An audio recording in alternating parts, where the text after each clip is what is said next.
அமைதியான தெருவில் மருந்தக உரிமையாளர் டமேரா அவசரமாக வெளியே ஓடினார்.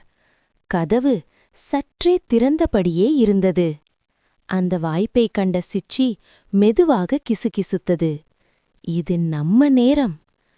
லோச்சி சற்றே பயந்தாலும் ஆர்வம் அதிகம். பின்னால் வழியாக வேலியின் இடைவழியை சுருண்டு கடந்து அவர்கள் சுதந்திரத்தை நோக்கி தப்பினர்.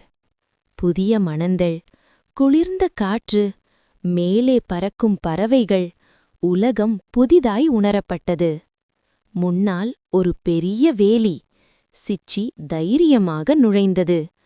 லோச்சி உருண்டு விழுந்து பின்தொடர்ந்தது. திடீரென சினம் கொண்ட பூனை. சீரும் சத்தம், நகம் நீட்டிய கண்கள். அடுத்த நொடியில் கார் பின்னாலிருந்து ஒரு பெரிய டோபர்மேன். இது என் எல்லை என்று குரைத்தது. ஓட்டம்.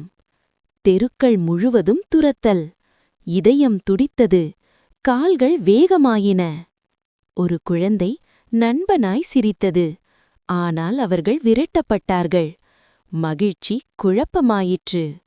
ஒளிரும் வாகனங்கள், விசித்திரமான ஒளி அரக்கர்கள் போல. நீரூற்றில் ஒரு சிப் தண்ணீர். அப்போது மற்ற நாய்களின் குரல் அருகில்.